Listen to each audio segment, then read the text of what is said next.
By the time the Russian mafia boss realized the orphan girl was not running from him, but from what wore his name, the snow behind the old house was already stained with little red ribbons tied to a dead rowan tree. Lev Sokolov was not a man people followed with their eyes unless they wanted nightmares later. At 28, he had already become the kind of name grown men lowered their voices around, the cold-blooded ruler of a brutal Russian empire built on obedience, blood, and silence. That night, he stood beneath crystal chandeliers in a palace hotel his money had restored, listening to city officials praise his generosity, while violin music floated through marble halls and women in diamonds pretended not to tremble near him. Then he saw her, a thin young woman in a faded coat slipping through the servants' corridor with a bag of bread, medicine, and canned food pressed tight to her chest like she was stealing oxygen itself. Her name was Alina Morozova, though Lev did not know that yet. All he knew was that she moved like someone who had spent her whole life expecting punishment and had somehow learned to keep her dignity anyway. She did not look like a thief in the usual way. There was no greed in her face, no cunning smile, no hungry thrill at getting away with something. There was only urgency, fear, and a kind of hard, quiet courage that made him lift one hand when his men noticed her and started toward the corridor. He stopped them with a glance sharp enough to cut glass, then followed her alone into the Moscow winter. And before I tell you what Lev found when he followed her, tell me this in the comments. Where are you watching from? And what time is it there right now? If that opening already hit you in the chest, tap like, subscribe, and stay with me, because this story only gets heavier from here. Alina ran through streets the rich never saw, where neon died early and old brick buildings leaned toward each other like exhausted men. Lev kept his distance, silent in his black coat, hands bare despite the cold, watching her cross tram lines, slip through a broken gate, and disappear into the far edge of the district where the city forgot to maintain anything at all. The house she entered had once been beautiful in the tragic way old Russian houses sometimes were. See, with carved wooden frames around the windows and a porch that still hinted at family dinners, birthdays, ordinary warmth. Now it was rotting slowly into the ground, one side listing, the roof sagging, the windows patched with plastic and nailed boards. Lev would have left after marking the address, if not for the sound that rose from behind it. It was laughter, small, startled, impossible laughter. He rounded the corner of the old house with the caution of a man approaching a trap. Instead of gunmen or rival scouts, he found a narrow patch of frozen earth protected by a leaning fence and a rowan tree stripped nearly bare by winter. Red ribbons fluttered from its branches, dozens of them, whipping in the wind like little wounds. Beneath the tree sat 3 children, bundled in mismatched layers, beside a rusted drum where a weak fire burned. And Alina was on her knees, opening the stolen bread with fingers so red from cold they looked flayed. But it was not the children that stopped Lev's breath. It was the line of tiny wooden crosses behind them, half buried in snow, each with a name burned into the wood by hand. For a long second, the feared head of the Sokolov Bratva did not move. He had seen mass graves. He had ordered deaths. He had stepped over bodies before breakfast and felt less than he felt then, standing in the dark with the ribbons flickering and the children eating like frightened birds. The crosses were small, some no taller than his forearm. A few had dates, most had only first names: Dasha, Yulia, Stepan, Katya, Irina. One was so weathered, the letters had nearly disappeared, and someone had tied a scrap of blue cloth around it to keep it from being forgotten. Alina turned and saw him. The bread fell from her lap. One of the children whimpered, another scrambled behind her, and in one movement so quick it looked practiced, she stepped between all three children and Lev, as if her body were shield enough against a man like him. Her face went white, but her chin lifted. "If you came for the food," she said, voice shaking only once, "take it, but you will not touch them." Nobody spoke to Lev Sokolov that way, unless they had made peace with dying. He studied her in the trembling firelight. She was younger than he first thought, maybe 20, maybe 21, with pale skin roughened by cold, tired gray eyes, too old for her face, and a dark red wool scarf wrapped twice around her throat. Snowflakes clung to loose strands of brown hair that had fallen from a badly pinned knot. She was beautiful in the way winter fields are beautiful, severe, stripped down, quiet, and impossible to own. "Who are they?" he asked. And when one of the little boys started crying harder at the sound of his voice, Lev lowered it instinctively. "And who is buried here?" Alina stared at him with naked hatred. "Children nobody looked for," she said. "Children whose files were closed. Children who got sick too long, cried too much, fought back, or were chosen and never came back. Children people like you turned into paperwork."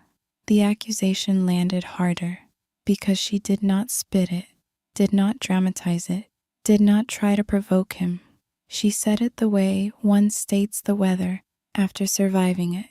Then she bent, picked up the bread again, went and began tearing pieces for the children with trembling hands, as if she had already decided he could kill her after they ate.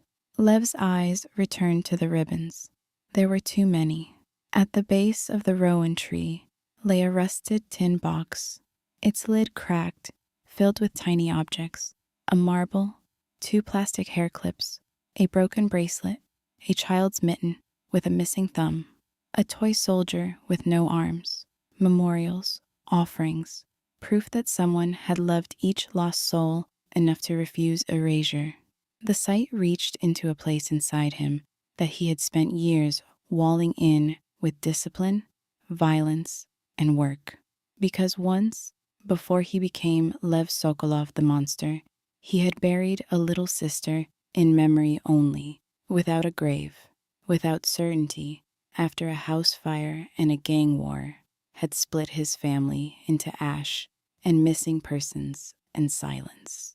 One of the smallest children, a girl of maybe 6, with a hacked-off fringe and huge dark eyes, tugged Alina's sleeve. "Alia," she whispered, using the affectionate child name. "Is the wolfman angry?" Lev could have laughed in any other life. In this one, he found his throat tightening instead. Alina smoothed the little girl's hair without taking her gaze off him. "No," she lied softly, "not yet. That should have been the end of it. Lev should have left, sent men to investigate, and erase the weakness before it had shape. Instead, he crouched in the snow, looked at the nearest cross, and asked, 'Who made these?'" Alina hesitated, thrown by the question. "I did." He glanced up. "All of them." She nodded once, and something in his face changed so slightly that only a terrified girl used to reading danger for survival would have noticed it. He did not threaten her. He did not demand names or snatch the children away. He stood, took off his gloves, and set them beside the rusted drum for the smallest boy, whose hands were purple from cold. Then he turned and left without another word. Alina watched him go, as if she expected bullets in the dark the second his back disappeared. None came. What came instead, less than an hour later, was a van with no insignia and a middle-aged female doctor who carried antibiotics, blankets, clean bandages, and enough food to make the children stare, like they were looking at a miracle they were afraid to touch. Alina nearly slammed the door in the doctor's face. Only the sight of the medicine stopped her. Who sent you?" she demanded. The doctor, who had likely treated armed men in back rooms for years and was not easily rattled, replied, "A man who does not want his name spoken here tonight." Alina laughed once, bitter and tired. "That narrows it down to every dangerous man in the city." But she let the woman in because little Misha had been coughing blood into a rag, and pride did not lower fevers. By morning, Lev had every file connected to the old house on his desk. Officially, it had once belonged to St. Varvara Children's Home, one of several institutions supported by a charitable foundation under his business umbrella. Unofficially, the numbers were wrong. Supply budgets vanished. Medical contracts were inflated. Children transferred out without destination records. Complaints buried. Death certificates delayed or missing. Lev sat in his study while dawn turned the city silver, and for the first time in years, disgust did not point outward at enemies. It pointed inward, precise and merciless. His consigliere, an older man named Grigori, stood across from him and chose his words carefully. "These institutions are managed by Viktor Orlov's people." At that, Lev finally looked up. Viktor Orlov was not merely an associate.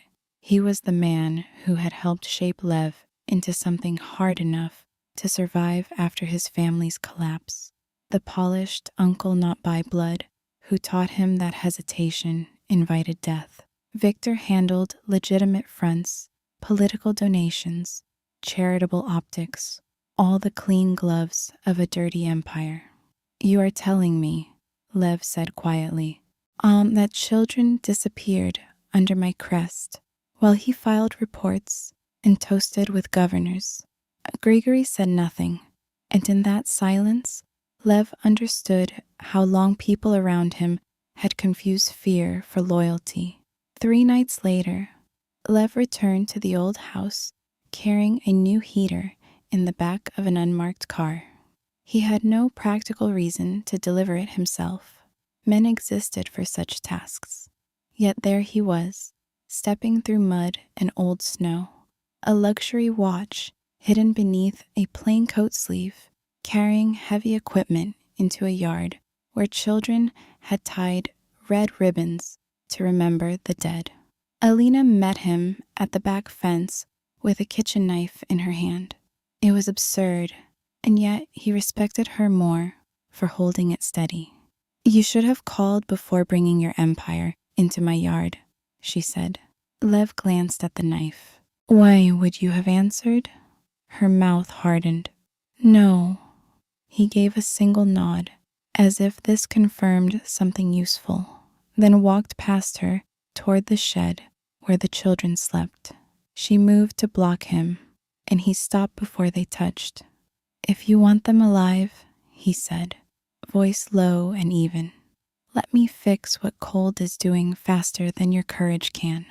That hit because it was true, and Alina hated truth most when it came from powerful men. Inside the shed, he found more evidence of her impossible life: mattresses made from blankets over wooden pallets, soup simmering in a dented pot, drawings taped to the wall with bits of wax, most of them showing a crooked house, a tree with red marks, and a huge dark figure standing nearby like a guard dog. The children had imagined a protector long before one arrived. Lev looked at those drawings too long. When he set up the heater, he did it in complete silence, checking every wire twice. Then a third time when Misha watched him with solemn, mistrustful eyes. Misha was 8 and had the kind of silence children should never have. He did not speak at all, not because he could not, but because terror had sealed something in him, shut months ago. Lev recognized that kind of damage more than he wanted to admit. When the boy held out a bent nail he had found near the wall, Lev took it from him and pocketed it without a word, understanding the childish offer for what it was, a contribution, a way to help. Spasibo, Lev said. Thank you. Misha blinked, startled, then looked away too quickly, embarrassed by kindness.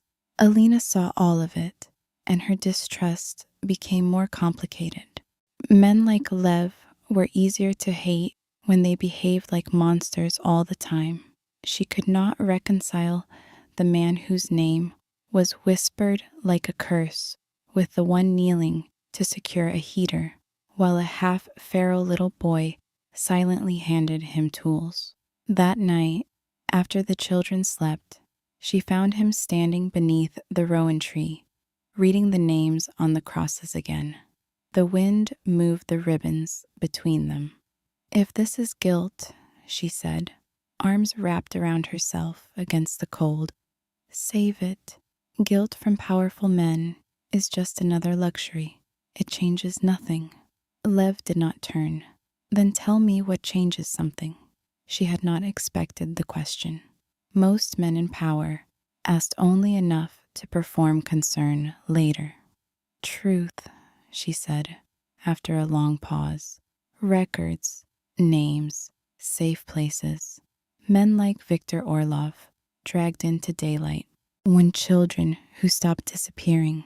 Lev finally faced her then, and the look in his eyes was not softness. It was something darker and far more dangerous, a decision. Then give me every truth you have, he said, and I will give you daylight. She almost laughed in his face.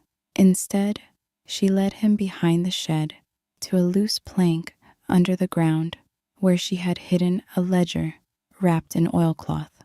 When she placed it in his hand, her fingers brushed his for less than a second, but the contact felt startlingly alive, like two people from opposite worlds accidentally touching a live wire.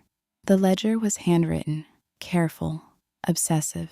Dates, names, car plates, donor visits, staff shifts, missing medicines, rooms children were told never to enter. At the back were drawings by children too young to understand they were documenting crimes. And Lev read 3 pages and felt the old familiar calm settle over him. The one that came before violence, not blind rage, not panic, precision. You kept this here? He asked. Alina crossed her arms. No bank would open a box for me. No police officer wanted to see it. And if I ran, the children would still be here. He lifted his gaze slowly. You stayed. Her eyes flashed. Someone had to. From that point, their lives began changing each other through repeated, almost invisible actions. Lev sent food, but also school books, because he noticed one child tracing letters into dust with a stick. He arranged for a teacher to come twice a week under the excuse of charity outreach, but he made sure the teacher was a widow from an outer district, kind-faced and stubborn, not someone polished enough to frighten the children. He posted 2 of his most disciplined men nearby, out of sight, with orders so severe they did not breathe wrong around the house. When Alina discovered the guards, she stormed into his office in a coat too thin for winter, in fury bright in her face, and his staff learned that day that the only person in Moscow who could enter Lev Sokolov's private floor without appointment and leave alive was a poor orphan girl in a red scarf. His office sat high above the river, in a tower of glass and black stone. All clean lines, expensive silence, and art that looked lonelier than the living. Alina stood in the middle of it with mud on her boots and said, "You don't get to surround us like property." Men twice her age went pale. Lev remained seated, fingers steepled, watching her like she was the first unscripted thing his life had allowed in years. "They are there because Orlov has started moving men," he said. "You are visible now." She lifted her chin. "Then tell me when you decide I am in danger. Do not decide around me." A pause. Then, to the astonishment of everyone in the room, Lev nodded. "Fine." It became their strange language. She demanded truth. He gave more than he gave anyone. He warned her before moving guards, before tracing financial lines, before relocating one compromised nurse. She told him when Misha's coughing worsened, when one girl woke screaming, when a former orphanage worker had been seen near the tram stop. He drove himself to the old house more often than logic required, sometimes bringing supplies, sometimes paperwork for her to review because she spotted lies faster than lawyers did. Once, late at night, and she caught him repairing a hinge on the back gate while the children slept, and he looked almost annoyed to have been seen doing something so domestic. The first time she entered his mansion was because little Sonia developed pneumonia. Lev did not ask permission. He arrived in a dark car with the doctor, wrapped the feverish child in his own cashmere coat, and said, "You all come with me tonight." Alina refused so fast it was instinct. "No." He stood in front of her, snow gathering on his shoulders, eyes colder than the weather. "This is not a negotiation." She held his stare. "I will not take children from one cage to another." Something dangerous flashed across his face. Not anger at being challenged, but offense at being mistaken. Then he stepped aside and said, very quietly, "Then come see the door unlocked." She did. Lev's home was less a mansion than a dark fairy tale built in stone.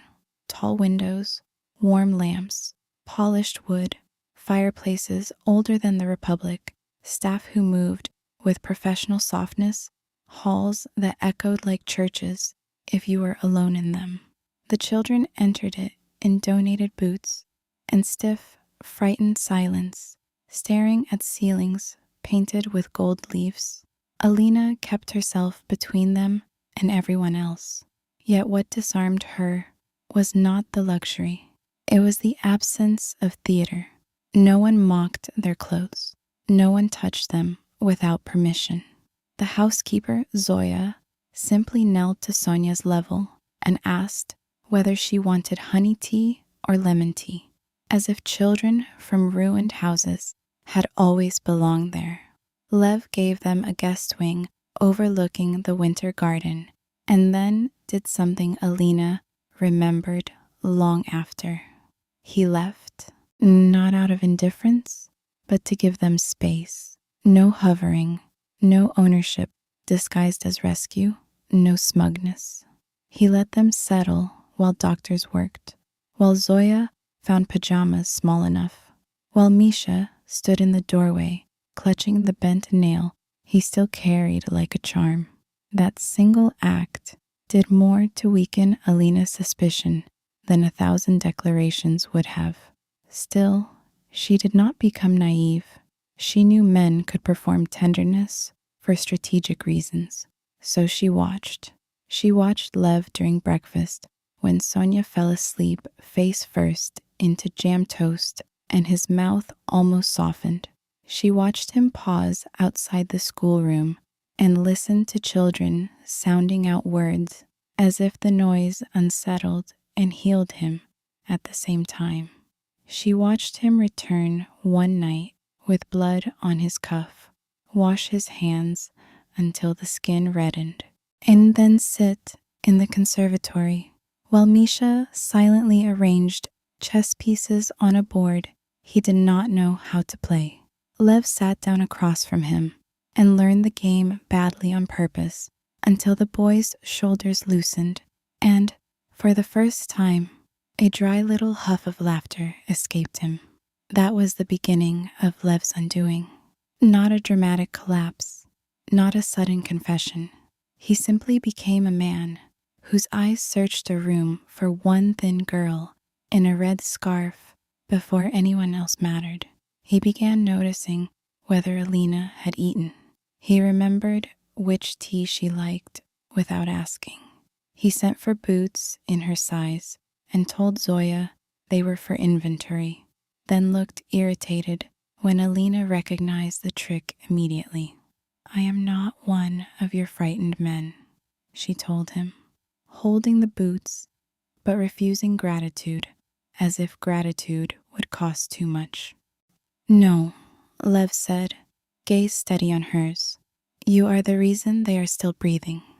The words sat between them longer than either expected. Alina looked away first. The deeper Lev dug, the uglier the truth became. Viktor Orlov had not merely been skimming from orphanages.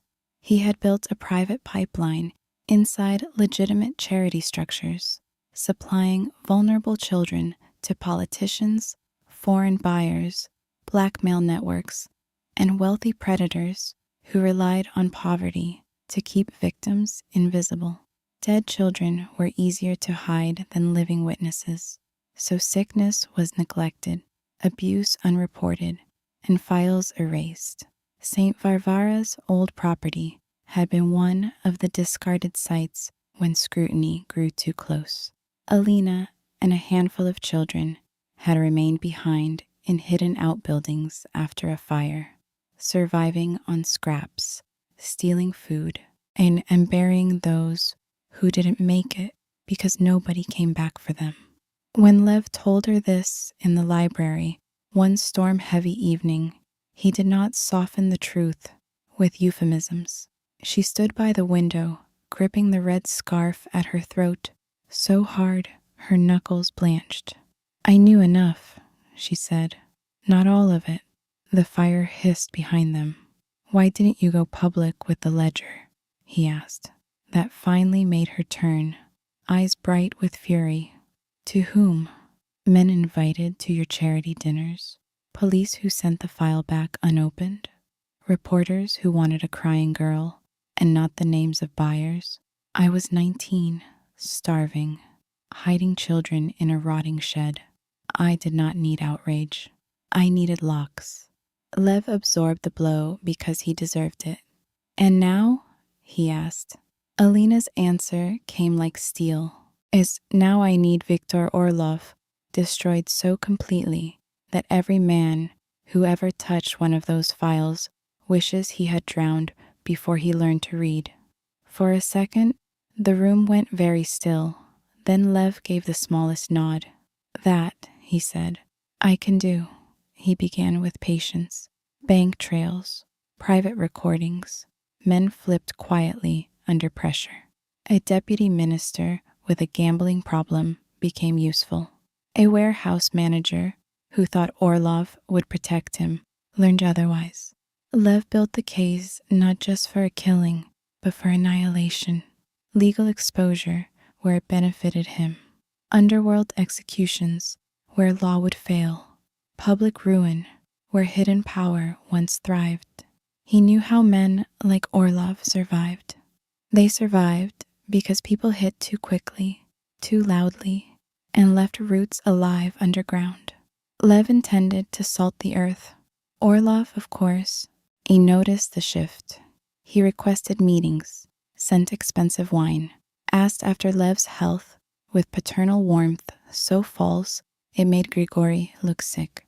Finally, he came in person, silver-haired and immaculate, carrying himself with the confidence of a man who had been indispensable too long. "You've become distracted," Orlov said over tea in Lev's office, smiling as if discussing business fluctuations. "A girl from the gutter and a few sick children should not interfere with broader operations. Lev lifted his cup and looked at him over the rim. "Say her again like that," he said, almost politely, "and they will scrape you out of this room with spoons." It was the first open crack between them.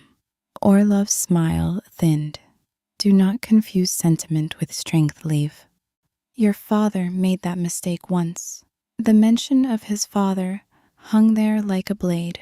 Lev set down the cup with precise care. "No," he said, "my father made the mistake of trusting you." For the first time in years, Viktor Orlov looked at the young king he had helped shape and realized he was no longer speaking to someone manageable. That night, Lev doubled security around the mansion and the old house. He moved the children fully to a country estate outside the city that officially belonged to an agricultural holding company and unofficially functioned as one of his safest properties. Alina was furious at being relocated without vote, but the fury collapsed when she saw the estate had been prepared not as prison, but as possibility. Warm rooms, tutors, a doctor's cottage, a kitchen that smelled like bread instead of bleach, and a schoolroom with sunlight. "You did this when?" she asked. Lev looked away, almost as if caught. "Gradually." She laughed then, the sound half incredulous, half wounded by gentleness. "You built them a future before asking whether they wanted one." His answer was quiet. "I knew children. They would." The second major turning point came not with violence, but with a story Alina had never told anyone. It happened after midnight, when the estate lost power in a storm, and they sat near the tiled stove while rain battered the windows. The children slept.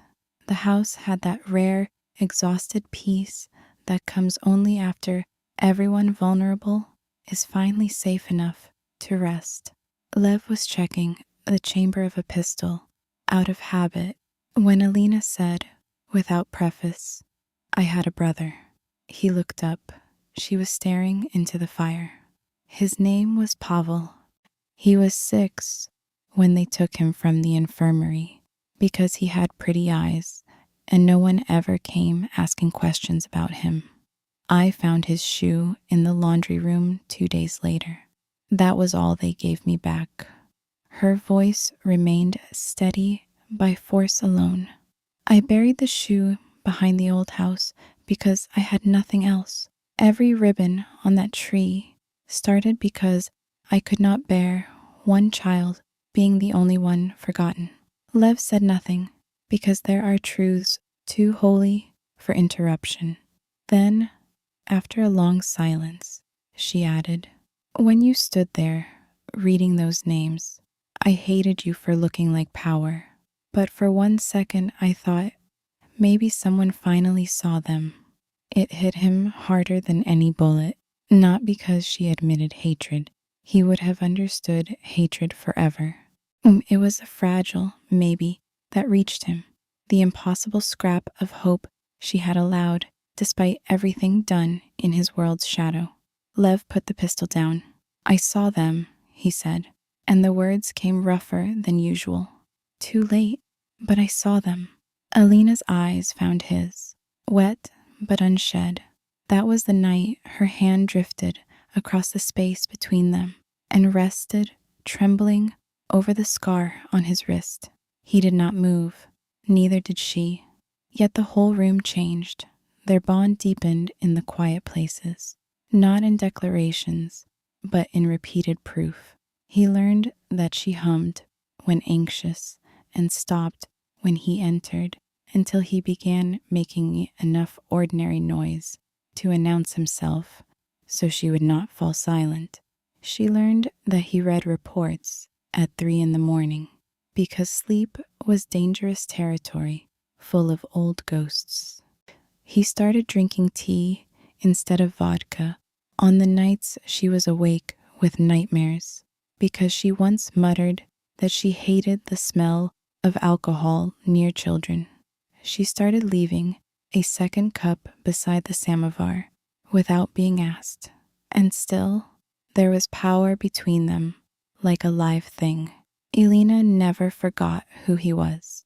When his men arrived with blood on their boots, when coded calls came in, when he left in armored convoys and returned smelling of rain and gun oil, she looked at him with the knowledge that he belonged to violence in ways she never fully could. Lev never tried to sweeten that truth. "I am not a good man," he told her once after she found bruises blooming across his ribs and wordlessly brought ice. She pressed the cloth harder than necessary and said, "Good men knew and did nothing. I'm less interested in your soul than your choices." It was the closest thing to absolution he had ever received. Orlov struck where he thought Lev would feel weakest. He leaked false evidence that the children were being hidden for trafficking by Sokolov men. He bribed 2 journalists, bought 3 officers, and sent a team to retrieve the ledger from the old house, expecting it still hidden there. When that failed, he sent something worse.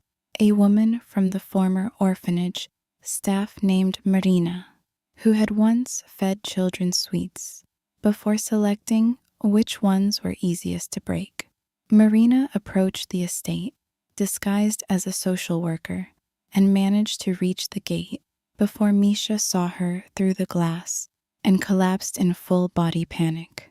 The sound brought everyone running. Misha clawed at his own throat, unable to breathe, her eyes wild with recognition.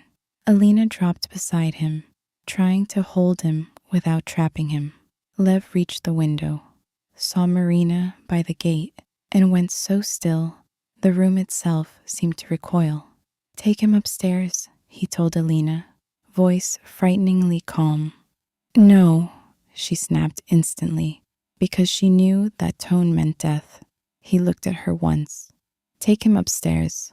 The men around him moved before the third word finished. Marina never made it past the gate. Lev did not kill her immediately. He had her taken to a basement room with white walls and good soundproofing, and for the next 6 hours, he learned every buyer, courier, ledger backup, and burial site she knew. By dawn, 6 men were dead in 3 districts. 2 bank servers had been copied, and an encrypted archive linking Viktor Orlov to years of child trafficking sat on 3 separate drives in 3 separate secure locations. Lev emerged from the basement with blood on his collar and walked directly to the nursery where Sonia slept, curled around a stuffed rabbit. He stood there for a full minute, staring at the child's hand on the toy, before closing his eyes. Alina found him in the corridor outside the nursery, leaned against the wall as if the house itself was the only thing holding him upright. She had wanted to rage at him for bringing violence so near.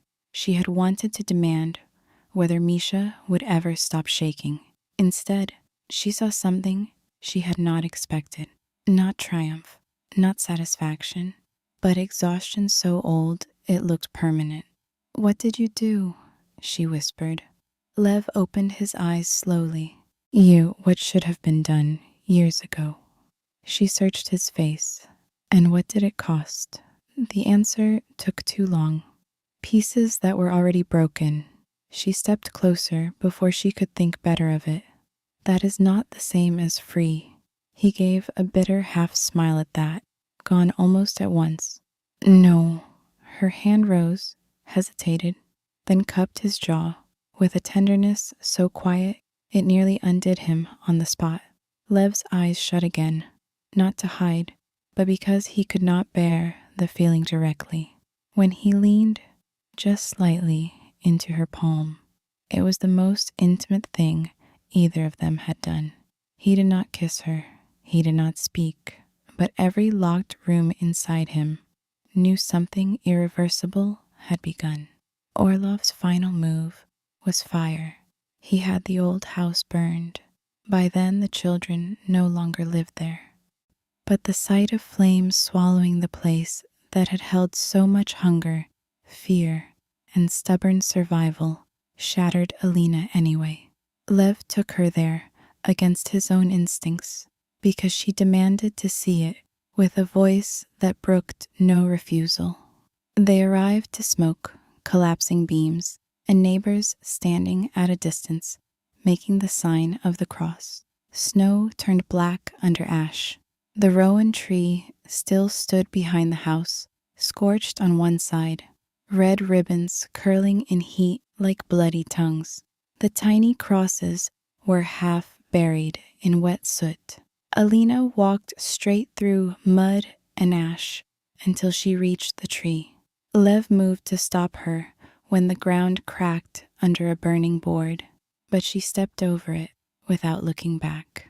Then she dropped to her knees before the crosses and made a sound he would remember until death.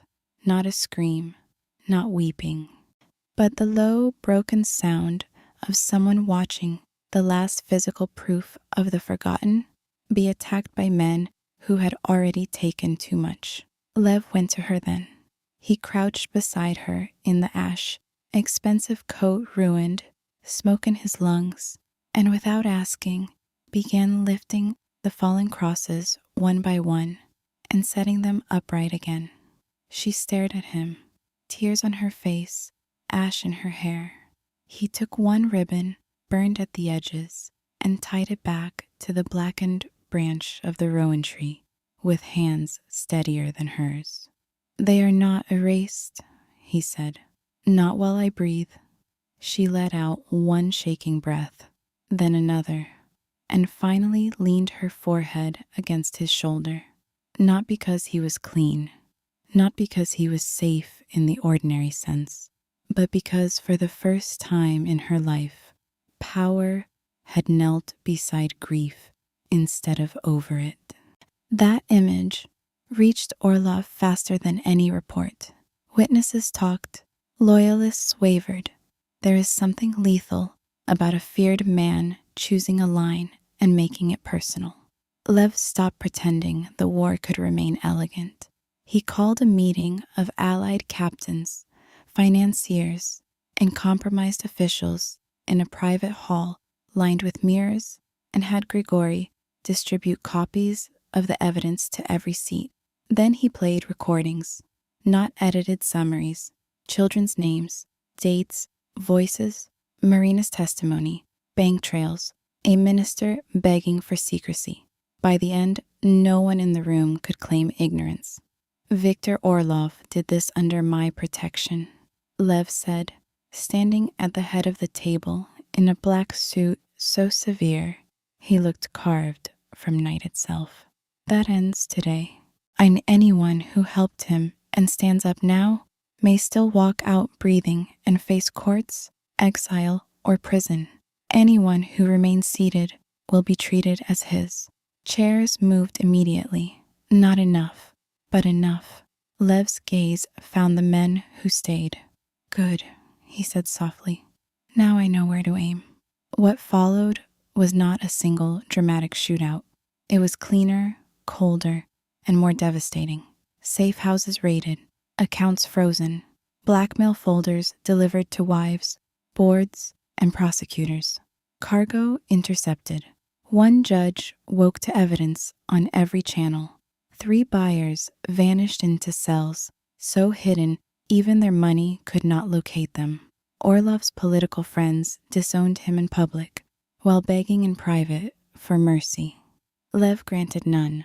By the end of 72 hours, the network that had operated for years was ripped open from foundation to roof, and the city that once toasted Viktor Orlov began speaking his name with spitting disgust. But monsters cornered do not die quietly. Orlov took Alina.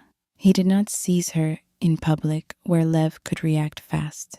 He took her on a road between the estate and a clinic, hitting the convoy with men in emergency uniforms and a jammer that killed communication for 90 seconds. 90 seconds was enough. By the time Lev's surviving security reached him through the gun smoke and wreckage, the back seat of the lead car was empty except for Alina's torn red scarf caught in the door. No one who saw Lev in that moment ever forgot it. Not because he shouted. He did not. He stood beside the bullet-pocked car with the scarf in his fist and became terrifying in a way even his own men had rarely witnessed. Utterly calm, utterly stripped of performance. A man with nothing left between decision and consequence.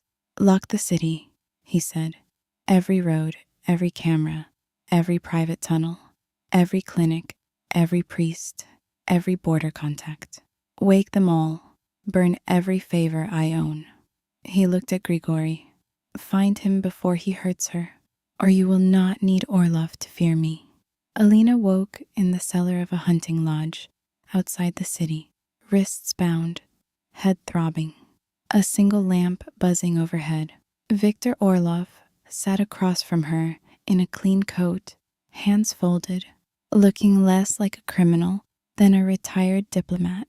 That was always his trick. Soft edges, polished manners, evil in civilized packaging. You should have accepted your little rescue, he said almost kindly. Girls like you always mistake attention for salvation. Alina tasted blood and answered, men like you always mistake cruelty for intelligence. He smiled at that, but it did not reach his eyes. You changed him, Orlov said. Do you know how disappointing that is? I invested years into making Lev Sokolov useful. She laughed, though pain cut through her side when she did. Then you built him badly. The smile disappeared. No, Orlov said. I simply forgot that even trained wolves remember who taught them hunger. He leaned closer. He will come. And when he does, he will choose empire or you. Men like him never keep both. What Orlov never understood was that Lev's heart had shifted long before he named it, not into weakness, into purpose. Lev found the lodge. Through a chain of humiliations he inflicted on men who thought loyalty could be rented. A driver's wife cracked. A customs official gave up a cabin deed. A priest remembered a donation. By the time the first black SUVs rolled through the pine road, the snow was coming down in thick, silent sheets, muffling the world like a burial cloth. Lev walked at the front with no umbrella, no visible hurry, and the kind of expression that made even armed men check their magazines twice. The firefight was brief and brutal. Orlov's perimeter men were good. Lev's were better and angrier. Glass exploded inward. Pine splintered. Smoke and snow mixed white and black in the floodlights. Lev moved through the lodge with terrifying efficiency, clearing rooms, ignoring a cut along his brow, stepping over bodies without seeing them. He found Alina in the cellar before Orlov could use her as shield because she had done something wildly, stubbornly Alina in the middle of terror. She had dislocated one thumb to slip a loosened knot and stabbed a guard in the thigh with a broken lamp base. When Lev came through the door, she was half standing, one wrist bleeding, hair loose, eyes blazing with pain and fury. For a second, he simply looked at her as if confirming reality. Then his gaze dropped to the blood on her sleeve, and something ancient and lethal entered the room with him. Lev, Orlov said from the corner, gun aimed at Alina's side. Be sensible. Lev did not even glance at him. He crossed the room to Alina first, cut the rope from her hands, and touched her face with impossible gentleness. Can you stand? He asked. She nodded once. Good, he said softly. Then go behind me, Orlov laughed, almost in relief. There you are, the boy I made. That was when Lev turned. Snow blew through the shattered basement window behind him. Blood marked his temple. His voice was quiet enough that Orlov had to lean to catch it. No, Lev said. The boy you made died the moment he saw what you hid behind my name. He did not rush, did not posture. He simply advanced. Orlov fired once.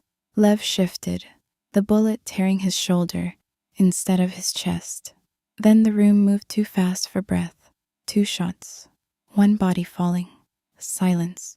Orlov did not die instantly, which was more mercy than he deserved, and less than Lev usually granted enemies. He hit the floor, clutching his abdomen, eyes wide, not with pain, but disbelief.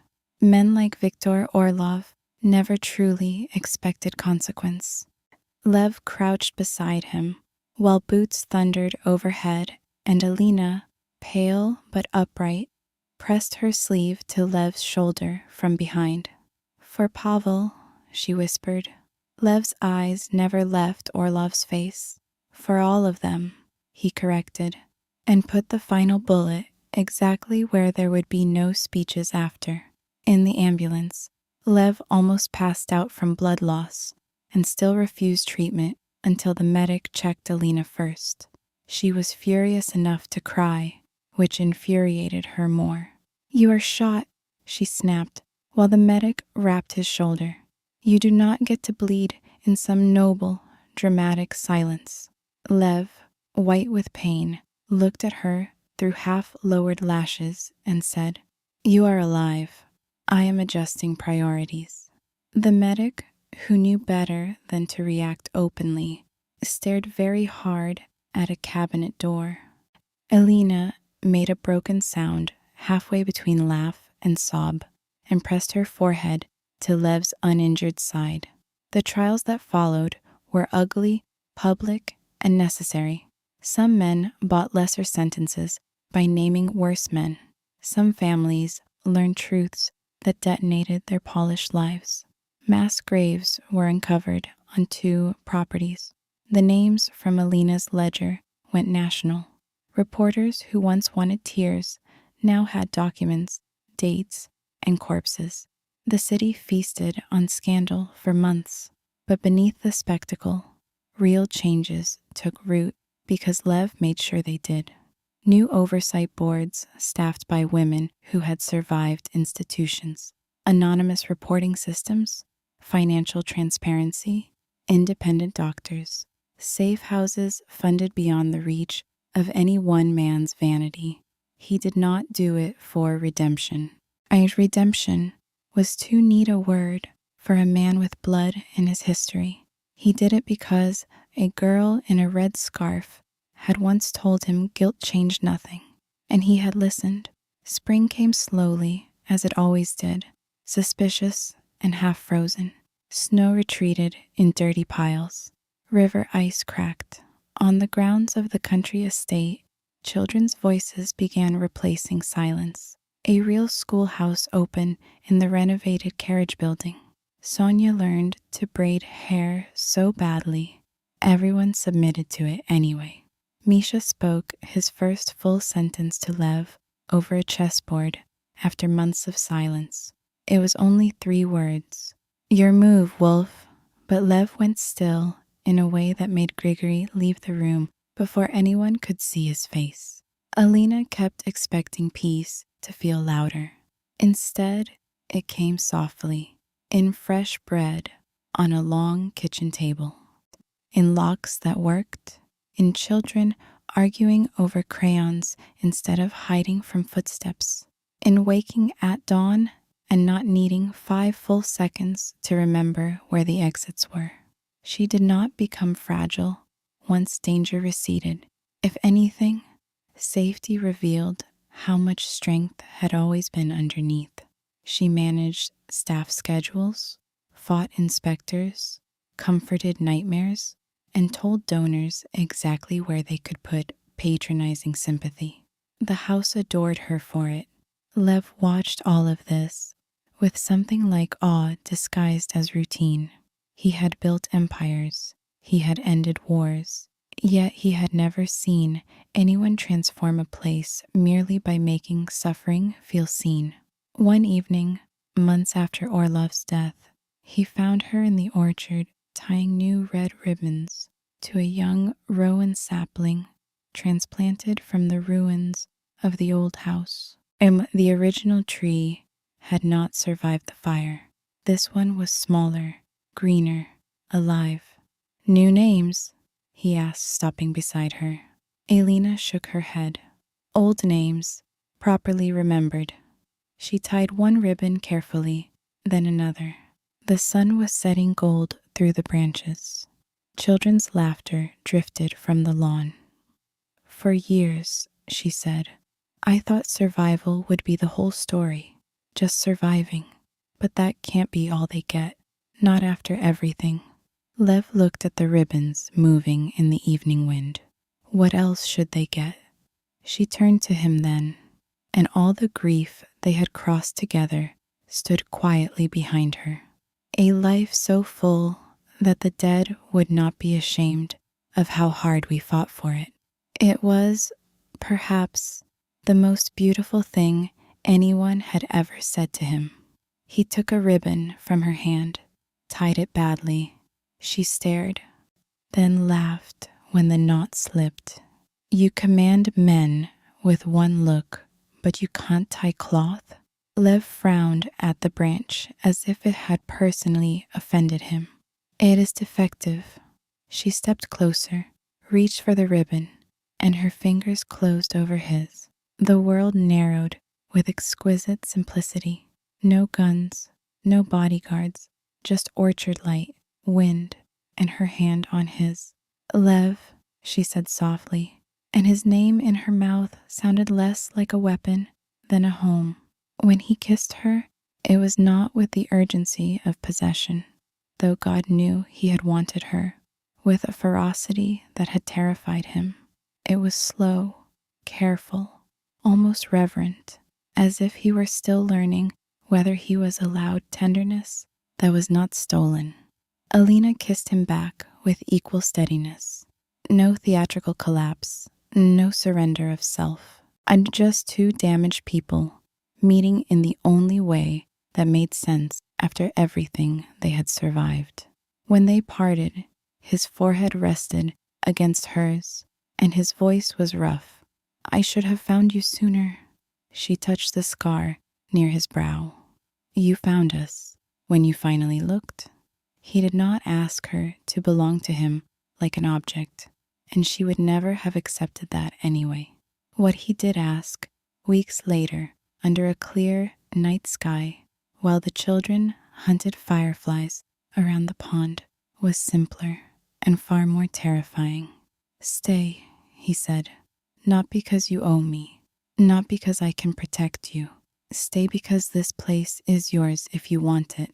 Because He stopped there, a king brought to the edge of a sentence no battlefield had ever forced from him. Alina waited, eyes shining with wicked gentleness that almost made him smile. Because you what? He exhaled once, defeated by honesty. Because there is no version of the future that feels bearable if you are absent from it. For a man like Lev Sokolov, that was practically kneeling. Alina did not answer immediately because she respected the weight of words too much to use them cheaply. She looked beyond him at the house glowing warm against the dark, at Sonia asleep on Zoya's shoulder, at Misha pretending not to watch from the porch, at the rowan ribbons stirring in the night breeze. Then she stepped closer and placed her hand over his heart. I'll stay, she said, but not as something hidden, not as your secret softness. We build this in daylight, remember? Lev's mouth curved, rare and dangerous and real. In daylight, he agreed. Years later, people still told stories about Lev Sokolov, and many of them were true. They said he ruined ministers and buried traitors and could end a man's career with one phone call before breakfast. They said enemies feared the silence before his anger more than the anger itself. They said he never forgave betrayal and that his empire ran cleaner, colder, and more efficiently after Viktor Orlov disappeared into the grave he deserved. All of that was true, but in one quiet estate outside the city, children told different stories. They told of the wolf man who pretended he hated tea parties and then sat through them anyway with a paper crown too small for his head. They told of the giant library he built because one girl once said books should not be luxury. They told of the woman in the red scarf who knew every name on every ribbon and made sure no child under her roof ever had to earn bread with fear again. They told of how the rowan tree grew bigger every year, and if you asked the older ones, the ones who remembered cold floors and locked doors and vanished friends, they would tell you something else in softer voices. They would tell you that justice did not arrive wearing white, and safety did not always look gentle at first. Sometimes it came in a black car through winter fog. Sometimes it had blood on its hands and grief in its chest. Sometimes it looked like a feared Russian mafia boss kneeling in ash to set tiny crosses upright again, because one orphan girl had refused to let the dead be forgotten. On the first true warm night of spring, not long after the trials ended and the newspapers lost interest, Lev walked behind the house where the new rowan tree stood glowing green in moonlight. Red ribbons whispered in the branches. Alina was there already, barefoot in the grass, her scarf draped loose around her shoulders, adding one final ribbon for a child whose remains had only recently been identified. He came up behind her and wrapped his coat around both of them. She leaned back into him with the trust of someone who had once slept with a knife and now slept through storms. "What name?" he asked. She tied the ribbon and smiled sadly. "Pavel." Lev was silent for a long moment. Then he rested his chin near her temple and looked at the moving ribbons, at the life they had built from rot and fury and unbearable tenderness. Behind them, the house glowed warm. Children laughed somewhere down the hall. A piano played off-key because Sonia was learning. Misha shouted that someone was cheating at chess. The sound of belonging drifted across the dark like prayer, and for the first time since boyhood, the broken king did not feel haunted by what he had lost. He felt claimed by what he had saved.